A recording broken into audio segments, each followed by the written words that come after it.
लाहौर से बात करेंगे, जहां पर बेगम कोट के इलाके में डॉल्फिन स्क्वाड्स की जानिब से डाकुओं से आमना सामना हुआ तो दो तरफा कार्रवाई में दो डाकू जख्मी हालत में गिरफ्तार कर लिए गए हैं। एक साथी फरार होने में कामयाब हो गया, जबकि मुल्जमान नाका लगाकर शहरियों से लूट मार कर रहे थे।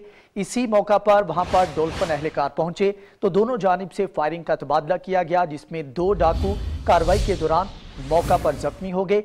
एक को जख्मी हालत में गिरफ्तार कर लिया गया है, जबकि एक साथी मौका से फरार होने में कामयाब हो गया। मजीद तफसीलात जान लेते हैं नुमाइंदा 7 न्यूज़ मलिक मुश्ताक से। मलिक मुश्ताक, बताइएगा कि डॉल्फिन एहलकारों की जानिब से कैसे ये कार्रवाई की गई और जो जख्मी मुल्जमान हैं उनकी हालत अब कैसी है? जी बिल्कुल, ये थाना शाहदरा बेगम कोट का ये वाकया है कि तीन मुल्जम बल्कि तीन डाकू जो है वो नाका लगाकर लोगों को लूट रहे थे, जबकि लोगों की जानिब से 3 दफा यके बाद दीगरे 3 कॉल्स 1-5 पर मौसूल हुई कि कुछ डाकू जो हैं वो शहरियों को नाका लगाकर लूट रहे हैं।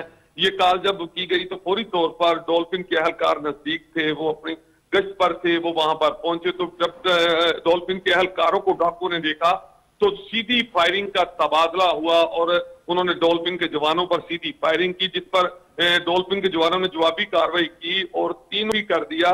जबकि 2 डाकू जिसपे बग्गा और फिलावर नामी 2 डाकुओं को डॉल्फिन के एहलकारों ने वहीं पर जख्मी हालत में दबोच दिया और उन्हें, चूंकि वो जख्मी थे, उन्हें मेयो अस्पताल मुंतकिल कर दिया गया। जबकि एक डाकू जख्मी हालत में जो है वहां से भागने में कामयाब हो गया, जबकि उसका ताकुब किया जा रहा है और वहां लगाए गए सीसीटीवी कैमरा से जो है वो कोशिश की जा रही है कि जल्द उस डाकू को भी पकड़ लिया जाए।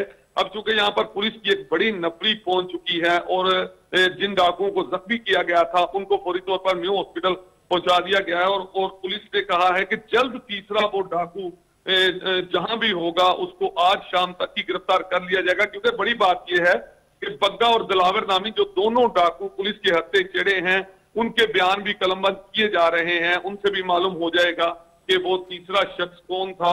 इस पर पुलिस का ये दावा है कि जल्द जो है वो तीसरे को भी गिरफ्तार कर लिया जाएगा। बहरहाल अहम बात यह है कि सीधी फायरिंग के तबादले में डॉल्फिन के एहलकार जो हैं वो बाल बच गए, उनको कोई जख्म नहीं आया। डॉल्फिन एहलकार बाल बचे हैं। 2 डाकुओं को जख्मी हालत में गिरफ्तार कर लिया गया है, एक फरार हो गया है, जिसको गिरफ्तार करने के लिए मुख्तलिफ जगहों पर छापे मारे जा रहे हैं। मलिक मुश्ताक, आपका बहुत शुक्रिया, आपने तफसीलात से आगाह किया।